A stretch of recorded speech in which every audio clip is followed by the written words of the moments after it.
the show. My name is Max. I'm joined as always with Little Bear. And if it sounds really good to you today, it's because we shelled out some shekels to record in a studio. Yeah, it's we're amazing here. At the beautiful Mountain House Recordings in Tacoma, Washington. But this episode is also special because we have a guest. Ooh! Hello! Awesome. Yeah, we're here There's with your jingle for today. We're with the always lovely, always beautiful, and talented Manuela Horn. Ooh. She's joining us in the studio today. How are you doing? Doing great. Yeah. I just grew another inch the way you introduced me. That's what we're all about. You have a nice drive in? It was pretty rainy, dark, Yeah. not so smelly this time into Tacoma, so that was very pleasant. It's always good. Yeah. Not Yes. getting the aroma of Tacoma. yes, exactly. Yeah, we're enjoying the rain. Yeah, you took Migo to the dog park this morning, right? I did. I take him to the dog park every morning. He's the joy of my life. Yeah. So How many butts did he sniff? Was it only busy? one. Only one? And Oh, it was he's- mine. Ooh! Yeah, I'm really close with him. Man, you two are really bromancing. But I was walking him around, and as I was doing that, this old man approached me. How old? And I would have to say in his 70s, mid 70s. Yeah, geriatric as shit. Yeah, right? super Okay. old. Probably didn't even know where he was, but he came up to me and he's like, "Oh, this dog is really nice. You know, like, can I pet him?" I'm like, "Yeah, go for it. He's really friendly. He's super nice." Migo jumps up. He's like, "Hey, man, what's going on?" And then all of a sudden, the guy kind of looks at me and he's like, "Why is your dog on a leash?" I'm like, "Because this place isn't fenced in. I don't want my dog to run away."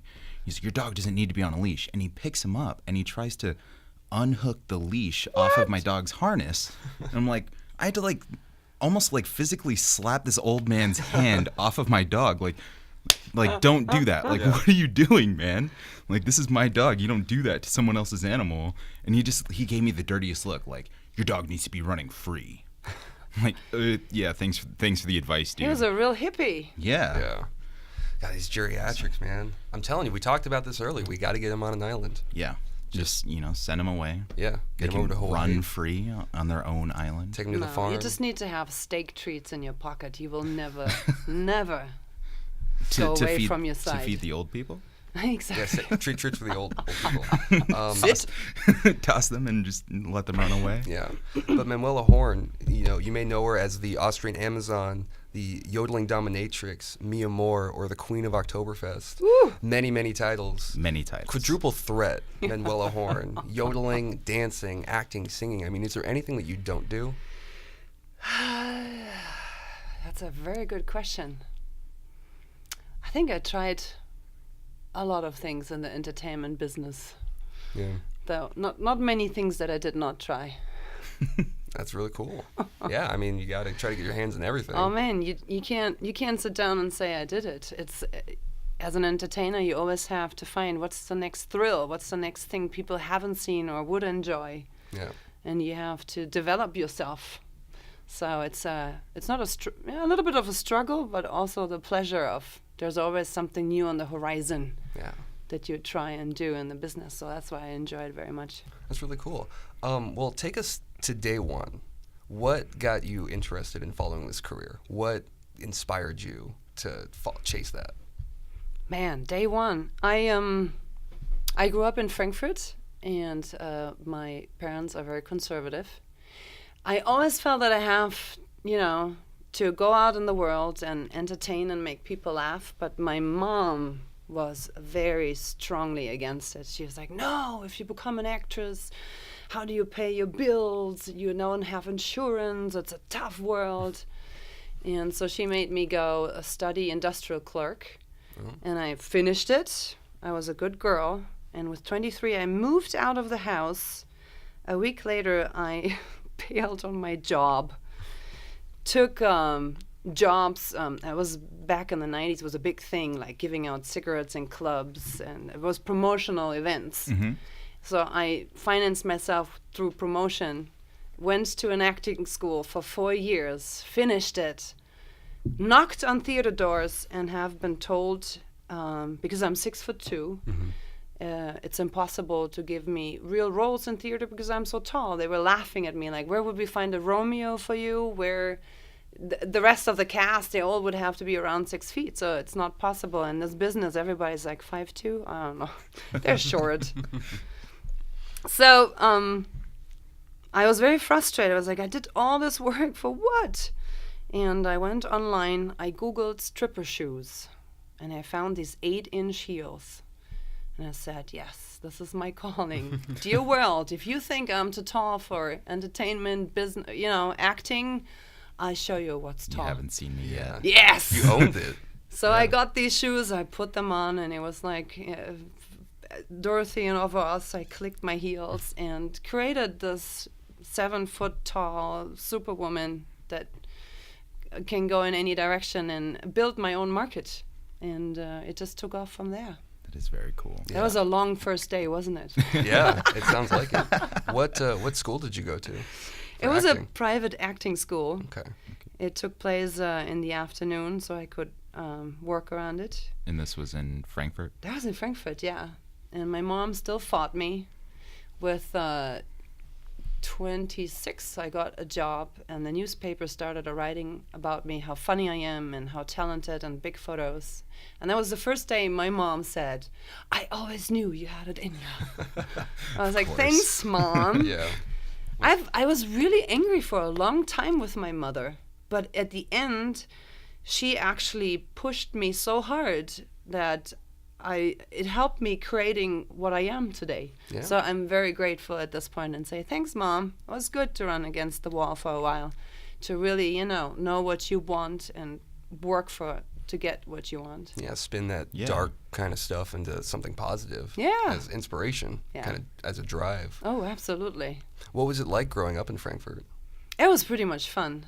In Frankfurt, one of the main drinks, and here we go in the alcohol direction, is apple wine.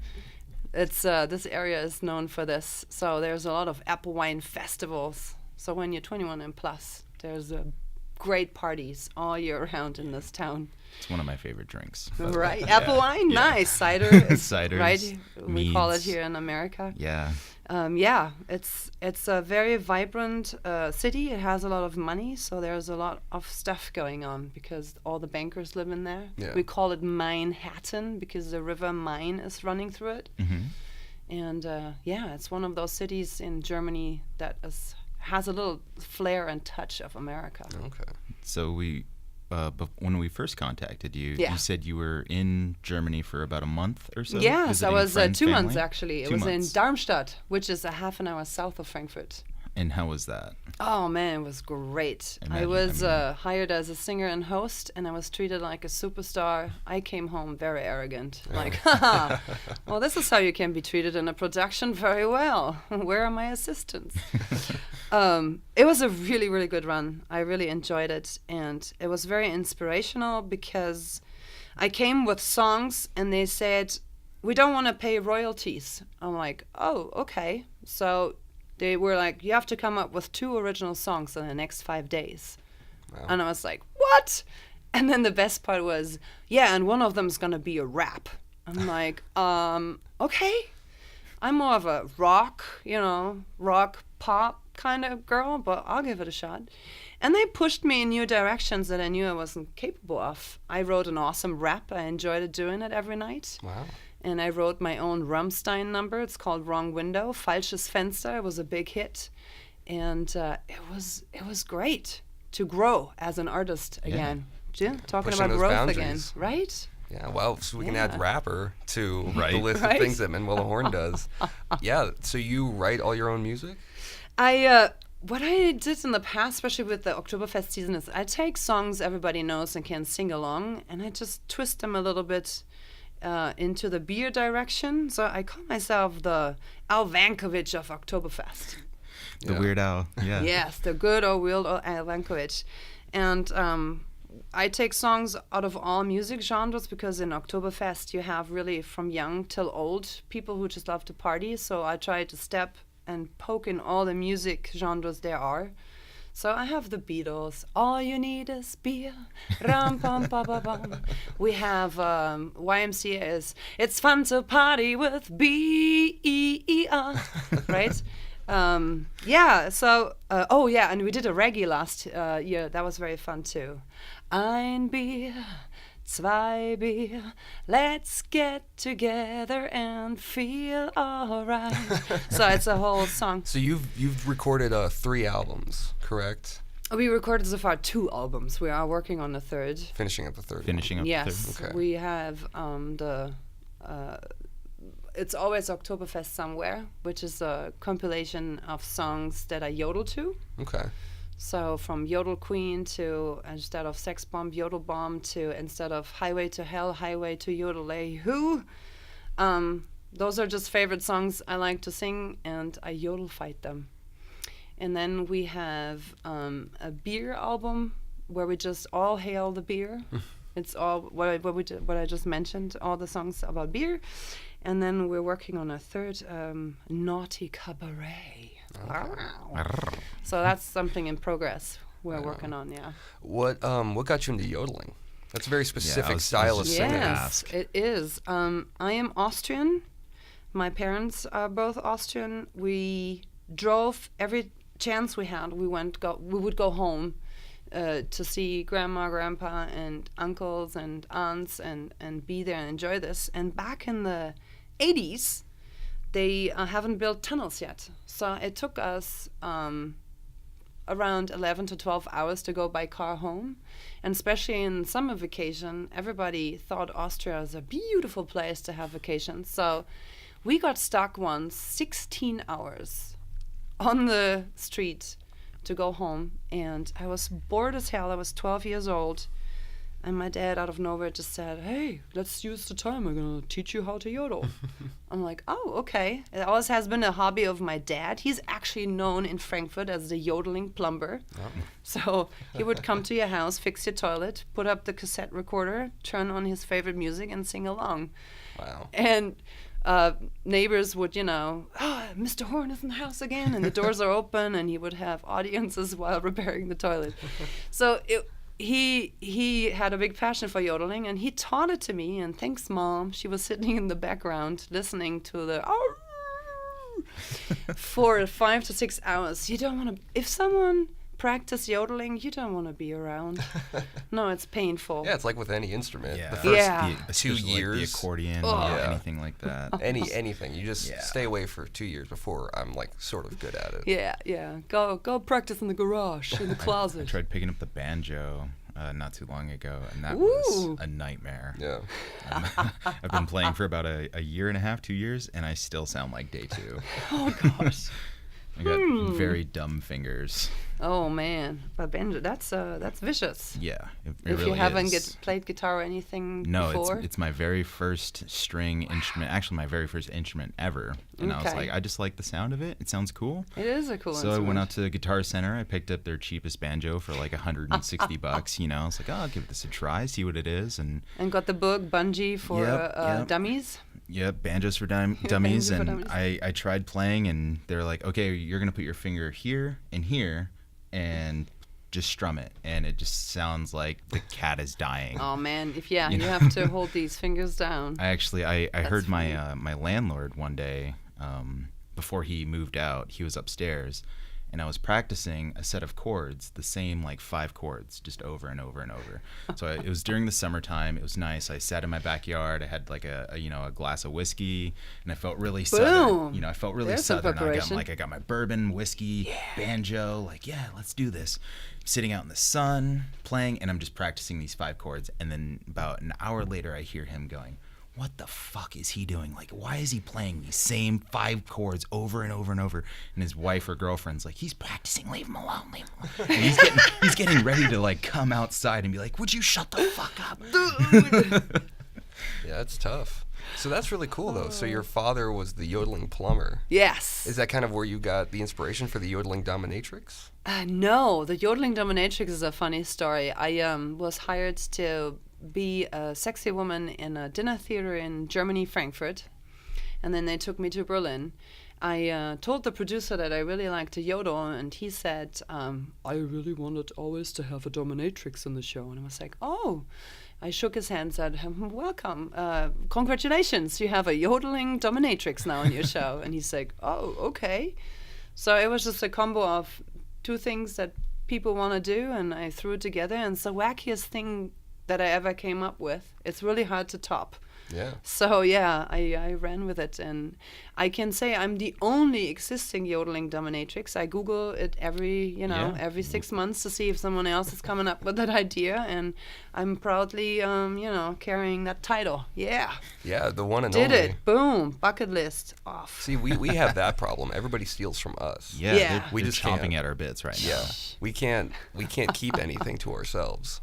So It seems like every episode, or the past like 3 episodes that we've done, Yeah. we sit here, we talk about things, and then within a week, we're on social media, like BuzzFeed will just turn around and they'll just take exactly exact what we same said. topic. Yeah, about the same topic. they're mining the us same for way. content. And it's It's a like, conspiracy yeah. against us. Oh, It's my like it's like the goodness. whole Google data mining thing. Big I think. Brother's watching you. they're Watch Trying to keep out. the little man down. It's like you can't just get your foothold in there and make your way up the mountain. They've already like taken that from you. Yeah. And you go to reach up and there's nothing there.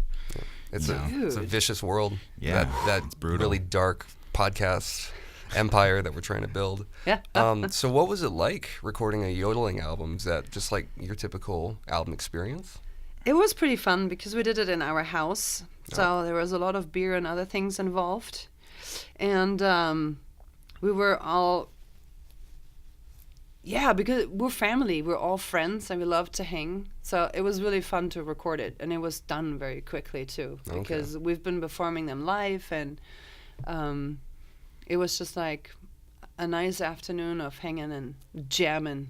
And Yeah. it was done. So that was really fun. It's always nice when it goes quickly. Yeah. Yeah. It's really nice. I mean, we've had guests on our show before, but mostly they've been Friends somewhat of ours. close friends Yeah. or really good acquaintances. Yeah. So it's been really comfortable, so it goes really smoothly. But like having someone like you here, where it's a Someone shot like in the you? dark, it's new. Yeah. A stranger. But it so to feels speak. good. It does. Yeah. It See, does. you lost It's your magnificent. virginity. Yeah, Just it's a like good, that. The creative process is a To birthing me, process. I love it. I heard that you were a leg model back in the day. That's Can you man. define leg model, please? How does that work? It was actually really frustrating because it was my first job in a dinner theater, and I started acting. I I had my own comedy kids show. I did stuff, and then they had a sponsor. The name was Walford, and they do tights and holderless stockings and stuff. And the idea was that someone would run around in the show in their stockings to show them off and advertise them. So they looked for a sexy, tall, funny woman. And I got hired in a heartbeat, which was fun because I was thrown into the end of the audition, and I was sitting with 5 women. And I don't know where it starts, but I think their breast sizes started at Q. Wow. I mean, they were I didn't know they ginormous. went up to Q. They were, I mean, me as a woman, I couldn't close my mouth. I looked at these women and was like, what am I doing here if this is the assets you have to bring, for a sexy woman in a dinner theater? But they weren't funny. They didn't have talents. All they had were boobs. So when I left the premise, they called right away and said, hey, you want the job? And I was dumbfounded because at this point I worked as a host, and I made my $3,000 on the weekend. The rest of the week I would eat pizza and play Super Mario on my PlayStation. I had a good life. And now there's this company and they want to work 7 days a week. I'm like, holy. But I called my mom. She's like, no, this is a real job. Do it. So I signed up and we started rehearsing. And I'm like, hey, to the producer, I studied acting. I think I have a funny bone. I would love to fill in. And he just said, darling, you have been hired as a leg model. You're showing off some holderless tights, how you call them? Pantyhose? No, not that. Very close. Stockings? No, stockings. Stockings. Some holderless stockings. And you're just going to walk around and that's it. Sit in the corner and shut up. And I was like, oh, what? So I sat in the corner. I shut up. I had no part in the show. We started the show 3 months in. You see a big picture of me in the newspapers and they say, go see Pamela. Because I called myself Pamela Wallenfort to, give them the advertisement they need. and it was all about me. And I only came out when they brought out the food. So there's like 15-minute show, and then people eat for 20 minutes, and then there's like background music, and I can walk around and do improv. Okay. And just, animation. And I was so strong in the animation, it was more fun than watching the show, that the newspaper picked it up, and the next run, I finally got a position then in the cast, and I was not a leg model anymore. So that was nice. Recognize the gem But that I they had to fight for it again. Yeah. Yeah. I mean, that's a cool story, though. Like, you weren't handed anything. You had to work for it. You know, you kind of mentioned being 6'2", and then you were like, fuck it. I'm buying these 8-inch heels. I'm owning this shit. I'm too tall. I'm not tall enough. Exactly. You owned it. So that's really cool. You mentioned Super Mario. Are you a video game fan? Are you really a big gamer? I was very much in my younger years. Now with my job and 2 kids, I don't really find time gaming anymore. But I do have a Wii downstairs. So once in a while, I try to sit down with my children. And Super Mario was the first game I bought. That was, I think, that was most people's first video game. Yeah. Oh, man. Yeah, I remember growing up with the regular Nintendo where you had to slide the cartridge in this way and push it down. Yeah. The old NES. 4 little old windows, NES. and And then every now and you play about for 20 minutes, and next thing you know, the screen just goes. You lost all your progress, and you got to start over. No. We've gone so far. Totally. You were part of Teatro Zanzani in Seattle. Yes, Teatro Zanzani actually brought me to America in 2001. How did that come about? How did they contact you? This is another nice selection. Oh my goodness, so much wisdom today. It was a funny thing because back in the days in Germany, we had 29 performers in the show. I was the young chicken on the cast. Teatro Zanzani came in to scout new talent, and they animated that table to death. They couldn't eat. Every time somebody would be at this table and do something to them to show their talents, I didn't touch the table once because I was shy, and I was like, no, poor people. He's hungry. He wants to eat the soup. Go away. Leave him alone. So after the show, I took all of my, confidence. I had my business card in the hand, and I wanted to step up to him. In 2 hours, I stood in the corner. And every time I wanted to step up, one of my other colleagues would come up and they would ask questions, what else they would do and what they're up to and what they're working on. And after 2 hours, he just leaves. He's getting his jacket and he's leaving. And I was like, oh my God, this is, if not now, never. So I took all of my courage. I go over and say, if you ever need a sexy woman in America, I would love to join you. And he takes the card, looks at me, says, thank you, puts it in his pocket and leaves. Wow. And I'm like, Very stoic man. he talked to everybody, but not one question, no anything. Gave you the cold shoulder. Yeah. Yeah. But guess what? 3 months later, I was the only one who was called out of this cast to come to America and join them. Wow. Why? He saw enough. He knew already that he wanted me. So don't judge the book by its cover. That's a very, very, that Judge was by a its very merit. good lesson for me to not, don't judge and just see. Yeah, I mean, you have a lot of experience as a performer, so I'm sure, like, with a lot of these audition-style things, you're like, don't just look at me, like, watch my fucking show and watch me get on stage and kill it. And, that's all you need to see. Oh, I wish I would be that confident. But So- that's pretty much it. Do your best, and if you do your best, the right person at the right time in the right area will see you. And I've been really lucky in my career that wherever I performed, I got 2 to 3 other jobs out of it. Wow. And it's been, where's wood? Knock on wood, it worked. Man, so that's far. like the most positive and uplifting thing that's ever been said on our show. Yeah, I think it's definitely by far. This is like our most, like, uplifting episode yet. Woo! So how long were you with Zanzani? I'm still with Zanzani. I worked 5 years in a row for them. They had a tent in San Francisco, so I went back and forth. I met my husband, the love of my life. He knocked me up once, twice. Here we are. Twice, I think.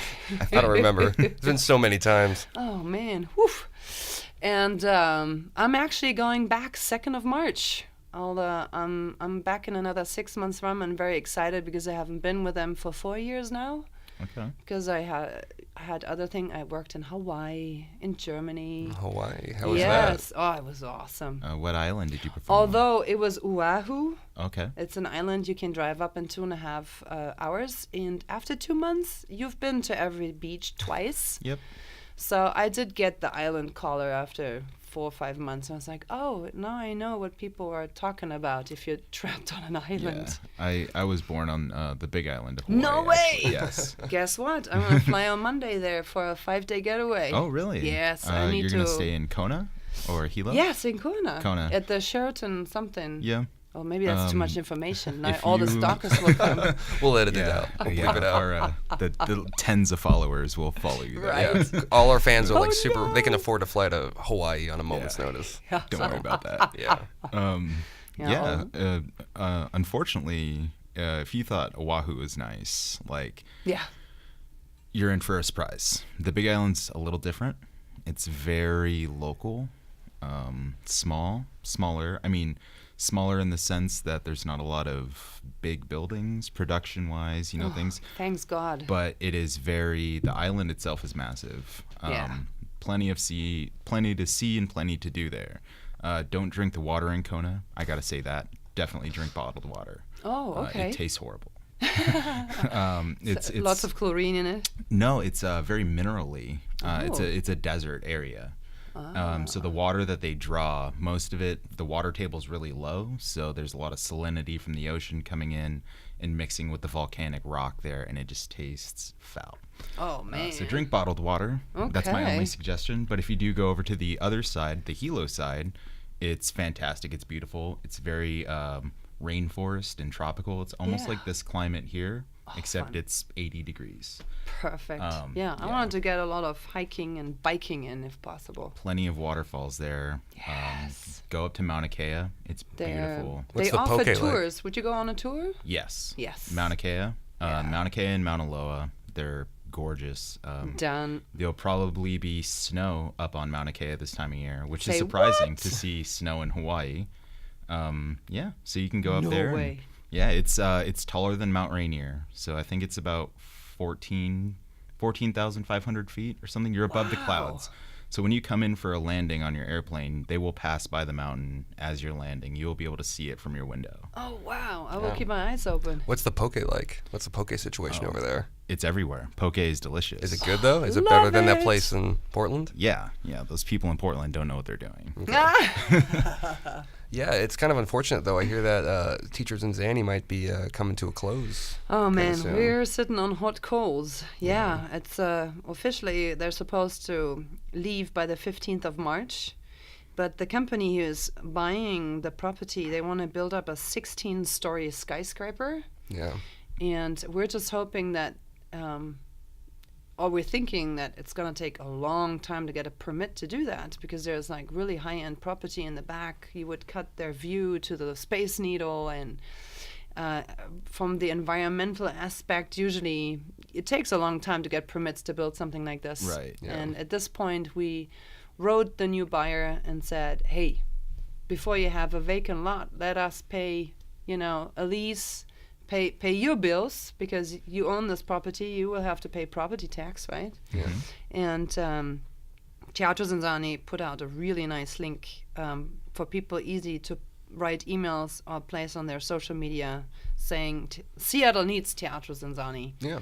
Keep us a little longer around till we find a new home.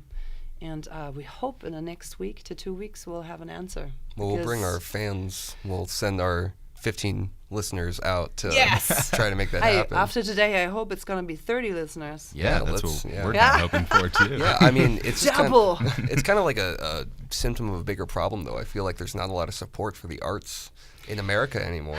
It's a tough one. It Do you feel like always it's has like a been dying tough. breed? But yeah, it's funny. If you're downtown, you see so many skyscrapers built. It's like, what's happening? Do we really need all of this? Do we really need to leave art behind for that? Yeah. It's a bummer. Yeah, it is, and I mean, it just gentrification of the arts. It's insane. I'm from Arizona. Yeah. And one of the towns I was living in, the school district shut down all of the arts programs in their entire school district. Say what? They cut out all music, all art classes. No painting, no trombone, no music, nothing. It's just education, and it's insane. And it's a little disappointing. It is way disappointing. Yeah, because the arts are such a big thing, and we were kind of talking about how we feel like we're kind of coming into another Renaissance period with technology and art and all kinds of things, and it just every time you take a step forward, it feels like you take 10 steps back. Yeah, you feel like we can't catch a break. As being like artists, like we really like to support local art. Yeah, and it just seems like that opportunity to do that is becoming less and less. Yeah, because, it's also funny that it shows if you have an arts community, they become really hip, and then the money comes in, and the artists get kicked out and need to move somewhere else to be making a place hip again. Yeah.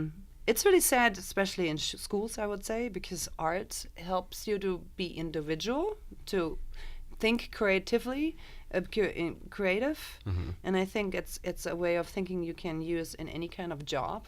So if you're just pounded in math, writing, and reading, there's no, I think a lot of it's just gonna get lost. We're just gonna be like a bunch of follow this way. You have 2 kids, correct? I do. Are they very creative?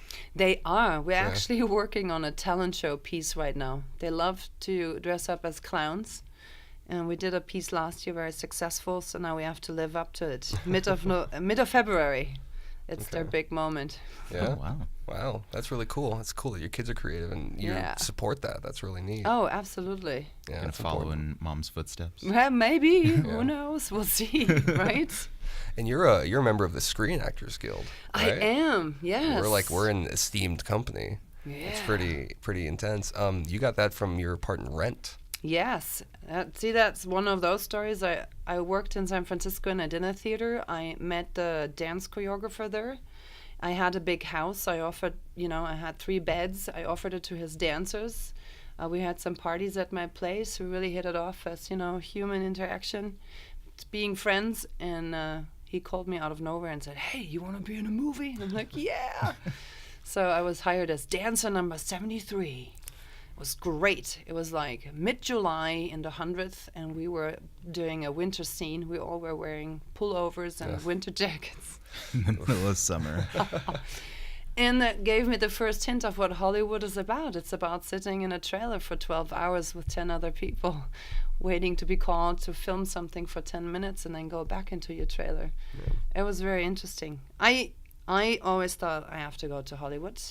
I always thought, I need to be on magazines. I have the thing to stardom.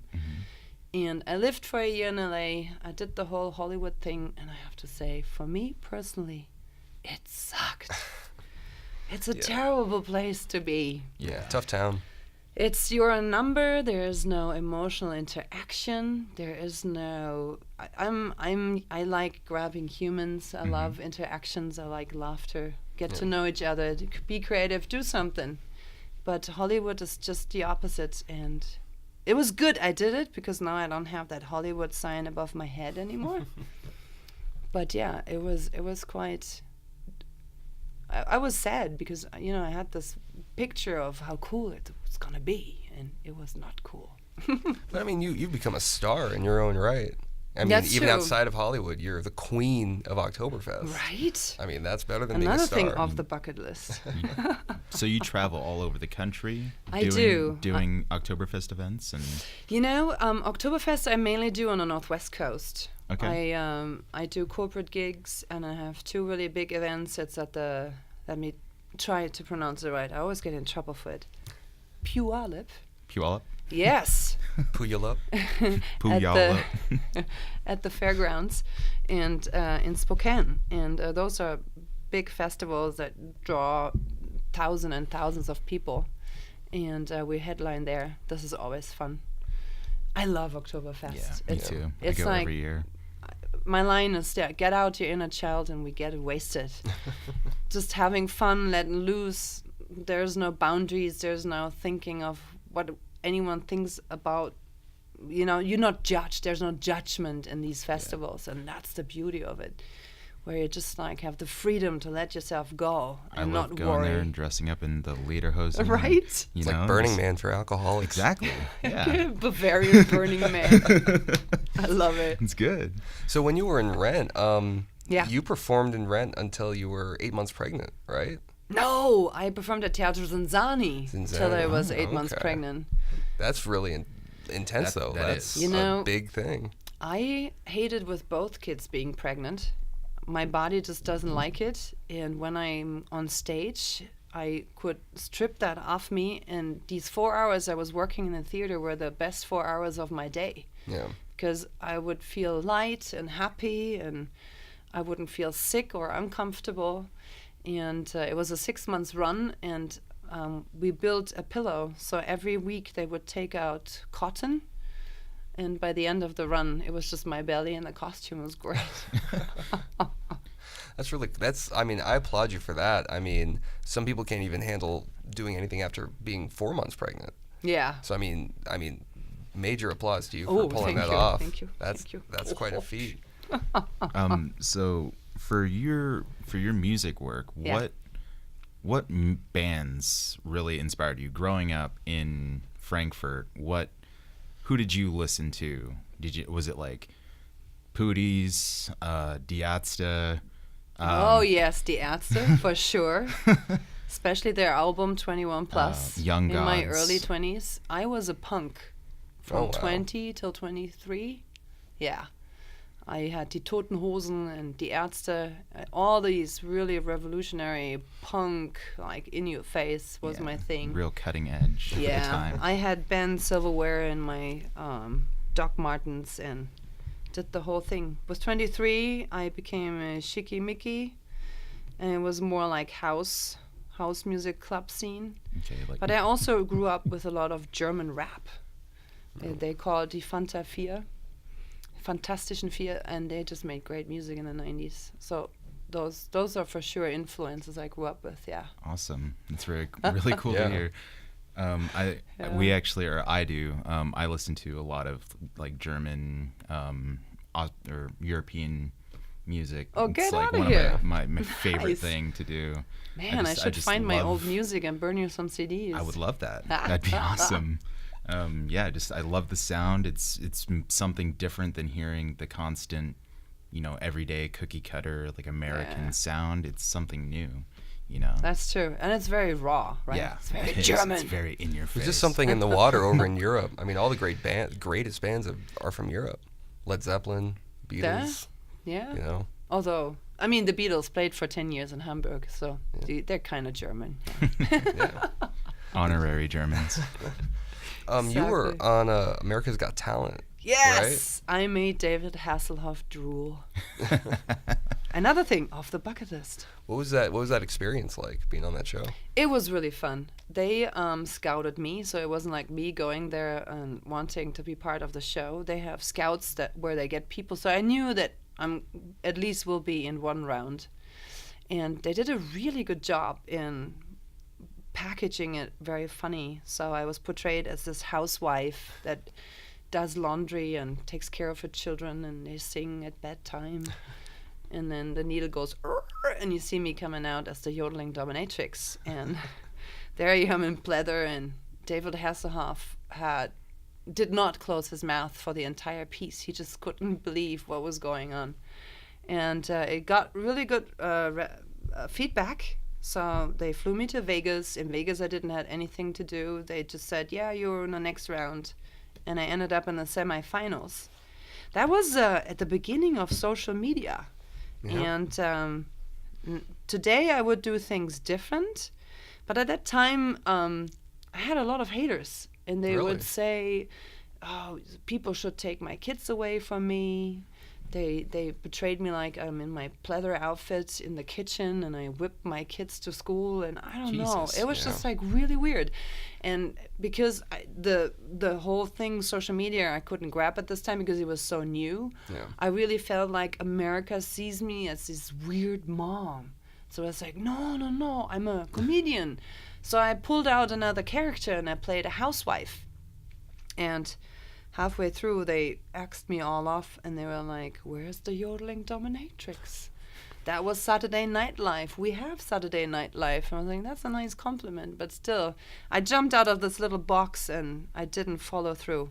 Now I would do it different. Because now I know you have haters, you made it. Yeah. Because then people are emotionally, involved, and it doesn't matter if it's negative or positive. You have them on the hook. Yeah. And, that's a learning process. Yeah, you always kind of measure your success by the hate you get. Oh, absolutely. I mean, that's how we know we've made it, because every episode we put out is just 100% overwhelmingly negative. I mean, I get emails every single week from my parents saying, "Stop! This is Please terrible, stop bad. You're a disappointment." And I'm like, "Thanks, guys. I made it." Yep. Your mom regrets every day that she taught you how to speak. Yeah, it's I try to brush it off, but I got an email from her right now, so I'm gonna just ignore that. Yeah, well, that's really cool. And I heard that kind of being on America's Got Talent kind of inspired you to diversify your entertainment. It really showed me that there is a niche or an interest for people with yodeling. And I'm not a traditional girl, so the traditional yodel didn't really tickle me. My husband's idea was to do Highway to Yodelahu, and I fought him for a year. And I was like, are you freaking crazy? I mean, that's AC/DC. You don't yodel to AC/DC. But then one day I sat at the piano and I was like, okay, let's see. Highway to Yodelahu. Oh, fuck. This is good. I'm on a highway to Yodelahu. And it was like, great. And I wrote the whole song, and then it took off. I was just like, I want to introduce yodeling to other generations who wouldn't listen to traditional yodeling, but music they love, and just insert it. And so far, again, knock on wood, no one else is doing it. So I'm just riding the wave and see where it takes me. Yeah, you're kind of bridging that traditional thing with kind of contemporary music. Exactly. That's really cool. I mean, a lot of people do that. There's a lot of lack of tradition in contemporary music. Yeah. But I feel like it's sort of coming back with a lot of like folk bands and like with European music and Germans, they bring a lot of traditional elements to their music. So I think it's really a creative decision to bring yodeling into contemporary music. Right. We just started 2 years ago to yodel to Rammstein. So it Rammstein. Seems like good. It seems like the more hardcore it is, the funnier it is to put the yodel sequences in there. So it's been very successful. Yeah, rich with comedic material. Right? Yeah. Have you tried contacting like Weird Al Yankovic and trying to get together and do like a duo? He can play his accordion while you yodel. Wouldn't that be fun? I along am with him. intimidated by him. I would be too, but Right? he's a pretty open man. I mean, he's always out there on social media. He had a bit where he ran late for a flight, or it got delayed at the airport. Yeah. So he gave the public number for the payphone on Twitter, and he said, "Hey, I'm here. Call it, and I'll talk to you." And that phone funny. received the most amount of calls in like 6 hours than any other phone in the airport did. And they actually That is ended up having to hilarious. disconnect the phone because people just kept talking or calling Oh, it. right. Yeah. A day later, and people are, hello? Oh, is that Al Yankovic? That's funny. So yeah, he seems to be a pretty open guy. Yeah. And I'm should. sure he would love your shtick, your bit, I should. Especially because I yodel to rock music. His accordion would be perfect. Match made in heaven. Yeah. It really is. We'll get our people to talk to his. Talk to Yes. your Would people. you tell your 15 people? That would be great. Yes. Yeah. And we'll your get mom. that. Oh yeah. You've been like in a number of films. Too many to count, really. Oh my goodness. And one thing that kind of stood out to me was you were in a 24-hour movie. Oh God. I was kind of curious about Yeah. that. How What's do you that do that? process? Yeah. Is it always rolling? Are you just constantly moving with someone watching you? With the 24-hour? No, actually, the 24-hour movie thing is that they sit down, they write a concept, they figure out where the location is. You meet, you get the concept, and then you just improvise. Oh, so you did the whole thing in 24 hours. Yes. It's not 24 hours long. No. It's a movie made in 24 hours. And it's a competition, so they give you 3 things that need to be part in the movie. So it's not something that you can do up front. Okay. They give you a name.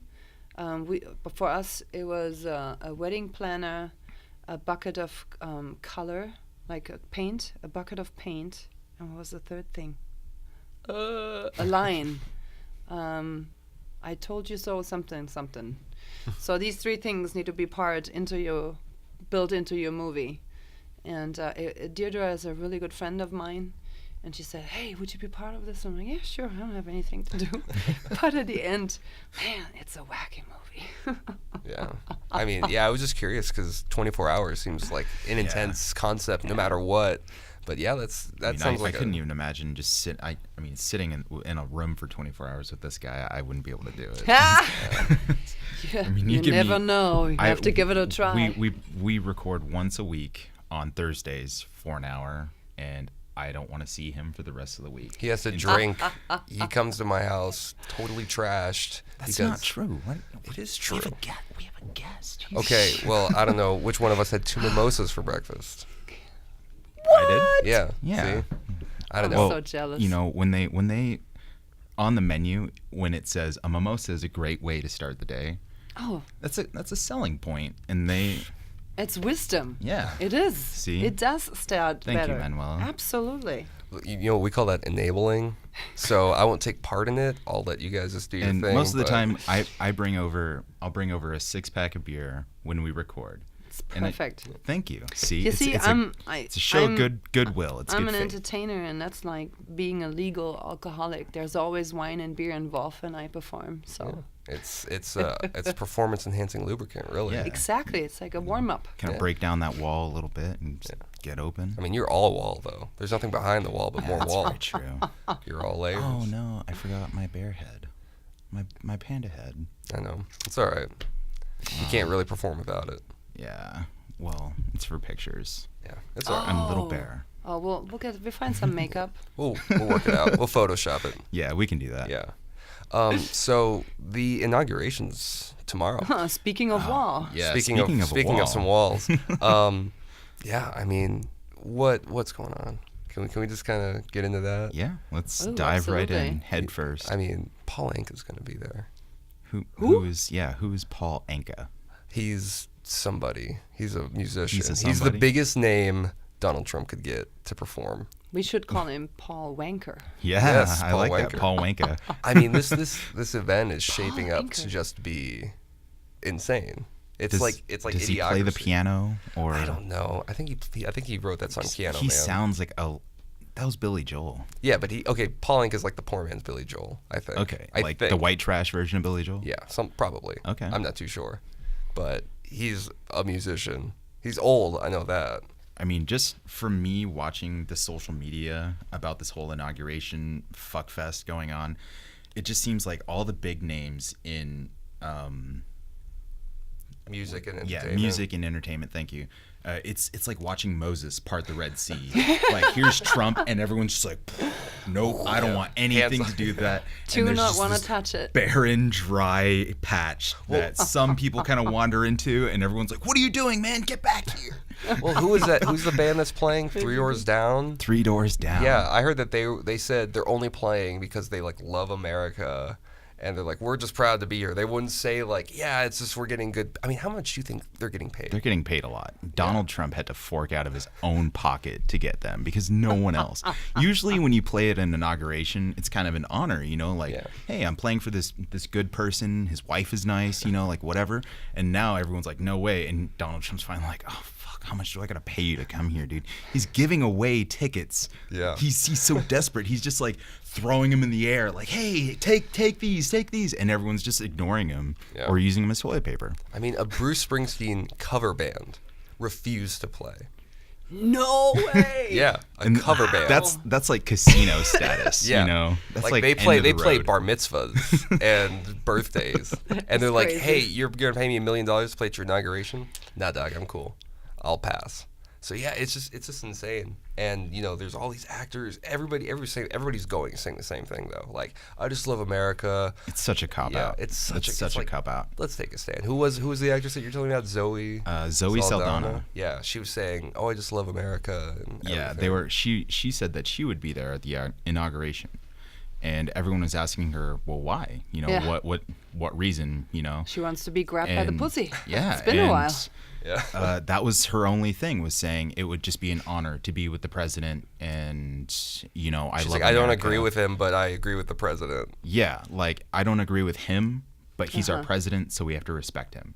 I'm like, that's kind of a cop out. Yeah, that's easy. a real it's like, half-ass. Yeah, like you realize that's kind of the basis of this country. Like you can totally tell the president to go fuck himself. Yeah. Without That's any fear. democracy at its finest. You shouldn't. There's no fear. Like, hey, Donald Trump, if you're listening, go fuck yourself. Yeah. Take a golden shower and go fuck yourself. Like, that's why we're here. I was a little disappointed that Kanye West wasn't invited to perform. No, he wasn't invited to perform, but he's invited to go. Really? I believe so. Yeah. We on our show we have a Kanye watch. We watch out for Kanye West. Oh, no way. We watch what he does because we used to follow Flea from the Red Hot Chili Peppers, but he deactivated all the social media, so we can no He longer kind of stalk went him. off the grid. Yeah, so Wonder why. so we've been keeping on with the exploits of Kanye West, and he had a meeting with Donald Trump. There was a big thing, right, in the tower, and they wanted to they discuss the issues. Yeah. I mean, the greatest minds of our generation getting together to solve all the problems in the world. And I was surprised that Kanye wasn't asked to Who perform. knows? Maybe he's going to be nominated to be our next health. I think school or some ambassador to district. some country, which is terrifying. I mean, you had a conspiracy theory about Kanye and Trump, right? Which one? The one about the loan. Oh yeah. He's loaning Trump's money. I think so. I think that's the only reason why Kanye West, because for a while Kanye West was on his social media and he was saying how much he was in debt. He needed money. He wanted people to fund his albums, and then all of a sudden Kanye West. Yeah. Mr. God, I am a god, Mr. I am a god, riding in the desert in a motorcycle. He was on social media, like basically begging people for money, saying how he's poor and he's in debt to the IRS or whatever. Yeah. And then he meets with Donald Trump. He became kind of buddy with him, and then all of a sudden all that media talk stopped, and he's not talking about money anymore. I think Donald Trump loaned him a substantial amount of money, and it was kind of hush money, It was that money that he keeps. It wasn't in his bank, because if he pulled a large amount of money out of the bank, the American people would be kind of watching that and be like, whoa, why are you loaning someone a lot of money right now? You're the president. I think it was that money he keeps in the mattress at home, and it's like, hey, offshore don't tell anyone accounts. this. And then, he gives him all this money. And all I was of a just sudden, wondering, we still don't know if Trump has money. Yeah. That's What, very true. did we find it out yet? He hasn't No. put out his tax Nope. returns. He refused to do it. We talked about that on our last episode. He thinks people are more interested in other things. He's like, nobody's asking about my tax returns. I don't know why anybody wants to see it. He goes on Twitter and he's like, nobody wants to see it. And then, did you see the thing where he quoted a Twitter account that was like, Ivanka Trump is a great woman and very respectful. And then they went on the account. It was created like an hour before he quoted the tweet. No other tweets before it. It was just like a robot, a bot, basically. That he's like starting these fake Twitter accounts to give himself praise and quote all these things. He's desperate. It's so exciting. And I mean, even like people, the Secretary of Labor, who was the CEO for Carl's Jr., even he was like, man, I don't know, Donald Trump, like the white supremacists are going nuts. They're like, I don't think Donald Trump's going to really do a lot of work. I think he's going to spend a lot more time tweeting. Yeah, and it's sad. It's a sad state of affairs when you agree. A white supremacist can say something that you're kind of like, you kind of have a good point right now, and I feel like shit for saying that. Yeah. But that just shows how far we've come. Right. And I mean backwards as a country. Donald Trump and his team, Not they're forward. like, how long do you think it takes to send a tweet? It takes 6 seconds to write a tweet. It's like, yeah, but when you do it all the time and at like 6 a.m. in the morning, when you're the leader of the free world, it doesn't really reflect great on you. Well, he does have Saturdays and Sundays off now. That's true. He gave himself weekends off. Oh, Donald you Trump, can do that? He said as the president? he's elected like, after president? the inauguration, come Monday morning, I'm going to kill it. I'm the president. I'm going to do great starting Monday. I'm going to start signing bills. So if doing shit's everything. going down on Saturday, he's like, too bad, talk bro. to his mailbox. Yeah, he's just he's leave a out. voicemail. I'll get back to you on Monday. Leave a message. Yeah. Hey, got to spend time with the wife and kids. Russia's got their hand on the nuke right now. What do you want to do? Call back later. Dude. Nah, I'm man, he's busy, not even man. picking up the phone. Yeah. He's going to be over in Russia having fun with the greatest prostitutes in the world, according to Vladimir Putin. Yeah. Yeah. Well, I find it ironic that after this whole P-Gate thing broke out, Kanye West went and visited him.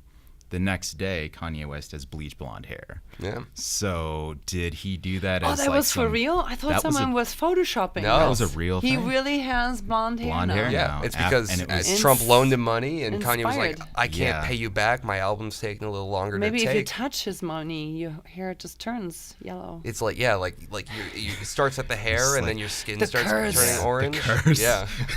You just start turning orange. Yeah.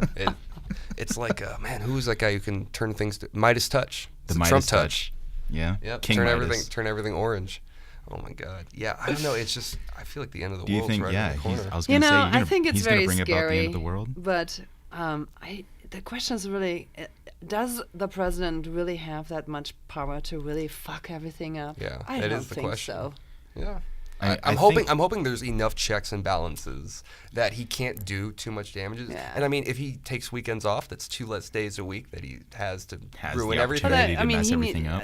his vice president will jump in, right? Then on Yeah. the weekends. Yeah, that's very true. And he's And got his mob Although- family of the thing is, politicians. though, is like you said, checks and balances. But the people that he's appointing Are he's just as bad. in those Yeah. checks and balances. So he's already taking out those Exactly. the sliders out of that scale already. What was his whole thing? He's like, we're going to drain the swamp. But he's like, he just drained the swamp and filled it with more shit. Yeah. So it's just like, yeah, we're going to. Yeah, it's like, yeah, he may not do anything bad, but the CEO of Carl's Jr. might be fucking everything up and lowering the minimum wage to $2 an hour. Right. Yeah, I don't know. I feel like, any day now the world's going to just kind of turn to shit. I mean, what was it, 2 weeks ago? We had like a close call with an asteroid. Yeah. We did? Yeah, way grazed, closer. like, super close to the Yeah. Earth. It was. Oh, They didn't man. even see it coming. I'm Yeah. like an ostrich with my hand in the. How did I miss that one? That should have been all Yeah, over social media. It wasn't. You would It wasn't a think. big. You would yeah, think. It wasn't really a big deal. I mean, we try to dig deep for Yeah. news, and I mean, it just kind of got me thinking about like how millions and millions of years ago, everything was wiped out off the face of the planet because an asteroid hit. Yes. And we came this close to having that happen again. And I find it not funny, but it's ironically funny, I guess. We spend so much time fighting each other and looking almost like you're walking with your head down, and you think, oh, these people are a threat, they're a threat. And it's like, well, try looking up for a second. We live in this giant vacuum of rocks that surround us. Like, what would happen if one of those just came? I mean, like you said, it barely grazed by planet Earth, and it's like one of those is enough of like 4 nations coming together and just pulverizing the Earth. That's the power in one of those rocks alone is enough to make you kind of tremble in your Oh, boots. thank you. I won't sleep tonight. I mean, yeah. I mean, are you like a big believer in like the apocalypse? Do you think that the world could end? Y2K? It did Hey, already artificial 5 times. No, I'm not a big believer in this, but I am a believer that we're not the only form of life in the universe. Yeah. That's awesome. I wish I would meet them in my lifetime. Yeah. Aliens. Yeah. Are you like a traditionalist? Do you believe in like the Greys and reptilians, or is I it- or believe is in it the just more of a dinosaurs, but broader I also sense? believe I love science fiction. I love the idea that we already had visitors a couple of thousand years ago and they left some of their DNA in us humans, because I just don't get how is it possible that our species takes so off and no one else on this planet gets even close to who we are. I mean, how is this possible? You watch like chimpanzees and they're like one of our closest relatives, and they're barely using tools. And during the same time in our life, when we were there, we were already, making villages and forging iron. And we were back in the days the weaker ape, right? We were. The Neanderthal, they were all stronger and bigger and whatever, but they didn't make it. We did. Yeah. It's like, how? Okay. I mean, if you look at like animals, though, like I'm a big believer in like ancient aliens and that kind of thing. If you look at animals, I mean, just like look at like or chameleons. Yeah. Like they don't. I believe that like they don't have the same concept of color as we do, but they can still camouflage themselves. They can change their skin tone on a whim. That's insane. That's some alien technology. That's true. If you look at like electric eels, they can harness the power of electricity. Where the fuck does that come from, and why don't I have it? Right? You know, have you ever seen like an octopus?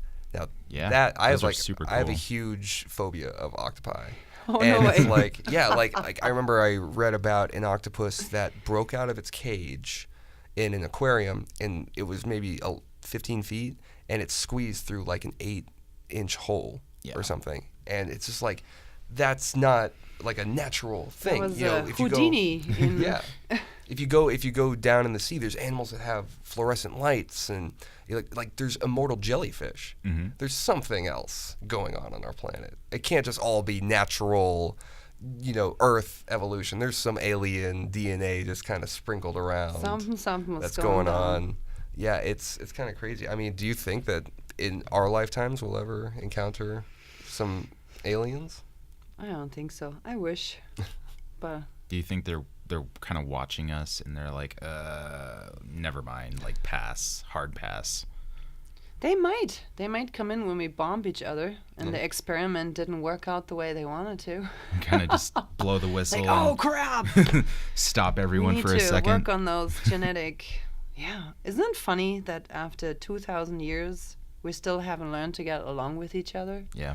I mean, that's just something wrong. I don't get it. I mean, if you can see videos of like a tiger and a pig getting along in the same cage, when generally the tiger would just like But Maul you know, the pig. maul the pig Yeah. and have dinner. yeah, But all of a sudden, it's like they're best friends. They're rolling around playing with each other, and it's like, well, if they can do that, if like an apex predator can get along with something that's like pretty much designed to be slaughtered, then I think we need to take a lesson from that. absolutely. It's just there's too much division now, and everybody's At trying. every level, by the way. Yeah, At every level. Everybody keeps trying to break it down and into more and more subcategories, and everybody's trying to be so much of an individual and put thousands of labels upon themselves, and it's less us and more you and me. That's what I think. Yeah, issue I mean, is. it even comes down to, you can be a part of the same party, like, hey, we totally agree on something, but I'm actually a subgenre of this party, and you don't agree with what that says, so now everything you say is wrong. Even though we're part of the same party, that's the mentality now. And I feel like it's going on in society really big, is you didn't agree with one thing I said, so everything you said is wrong, and now you're a racist. Yeah, you have to be so specific about what you believe in. If you don't 100% line up with my beliefs, like, you're the enemy. Yep. And it's like everybody keeps getting into these like tiny little molecular level groups of like 5-10 people. That's like, oh, we're the West Republicans who also believe in the Illuminati. And then they're like, okay, that's us, and we're against everybody else. And there's like millions of other groups like that. Yeah, and it's life is more nuanced than just going A, B, and if you don't agree with B, then F you, I'm going back to A. Yeah, it's also the how we interact with each other. There's no respect anymore. Yeah. Mm-hmm. I mean, it's always punch under the how you call it, the Under the belt. under the belt. You always punch there, and it's just, if you spit poison, you will be spit poison back. And Yeah, we're which just is so. poisoning Exactly. each other right now. It's just like, oh, why? We mentioned that before. Like Max said, if everyone could just stop for about 5 months. Yeah, 5 months. Just let's turn off the internet. take a Let's step all back. just breathe. Like, stop the government, stop the schools. Like, can we just take like the whole world? Just take 5 months and just kind of look at where we're at. Because like technology is moving so fast. Every Too day fast. there's something new.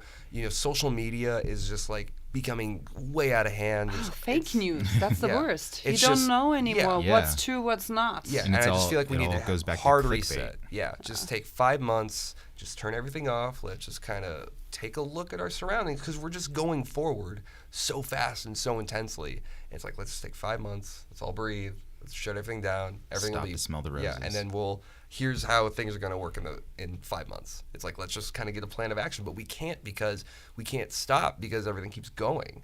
Yeah. If you stop, then the guy next to you is going to go by the time you start again, he's already 5 miles ahead. Yeah, it's kind of like running with like a stampede of buffalo. Yeah. If you're like the young one that gets left behind, all of a sudden a big alpha is going to come up and buck you with its horns, and you're on your back, and everyone just keeps running. You get eaten. Yeah, and the wolves come up and eat you. It's I don't know. It's kind of overwhelming to think about. Yeah. I don't know where we're going, but I guess we'll get there. Yeah. Yeah, it will be really interesting to see, where this will take us in general. I mean, I have 2 kids, so I'm very consciously not giving them cell phones. Have rules in my house. If you come and visit me, you put that thing away. Yeah. That's very cool. And I'm terrible. I'm on the first up there. I always look, what tweet do I have to answer something, because I do my own social media. And it takes 2-3 hours of my day. It's stupid. Yeah. But you kind of get hooked to it. And I recognize with myself that I can't enjoy the moment anymore. If I get bored or not, with it for a second, it's so easy to grab your phone and take yourself out of the social interaction. Yeah. And I think it's the most important thing is to stay social and connect with people. And I think my kids will have a little bit of a harder time making friends, because now you have friends so much on social disconnect. media. I mean, I see that every day, my real job. There's a lot of younger kids now. I mean, I say kids, but they're in their early 20s. Yeah, they call them the millenniums, right? Yeah, That's the millennials. big Millennials, yes. Yeah. But even trying to talk to them sometimes, it's like I just want to just swallow a revolver.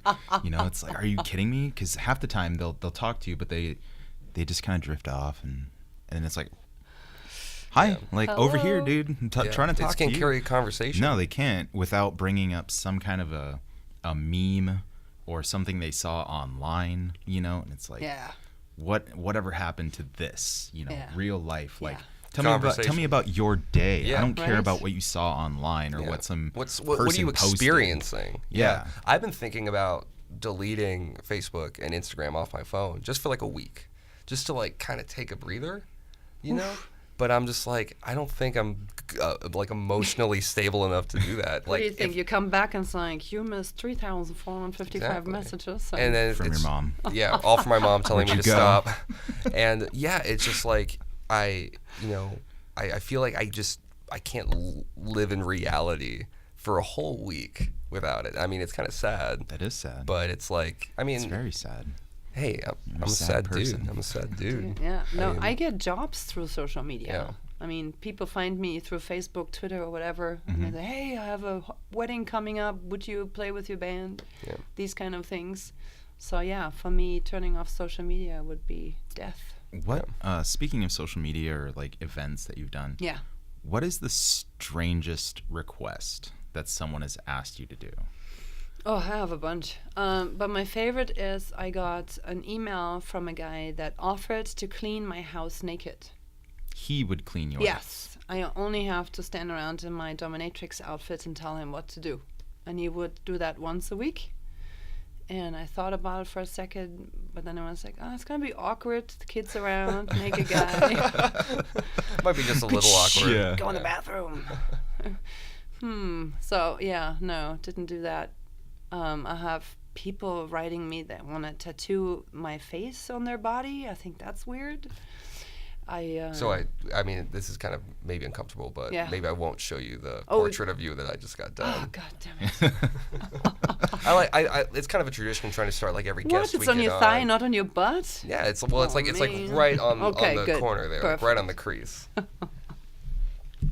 Yeah, I mean, so what's on the horizon for you? What do you have coming up in the future? Anything you want to plug? Yes, please come see me at Teatro Zanzani, 2nd of March. The run starts. We're still praying and hoping that we get prolongation? No, extension. Yeah. For another 12 to 18 months.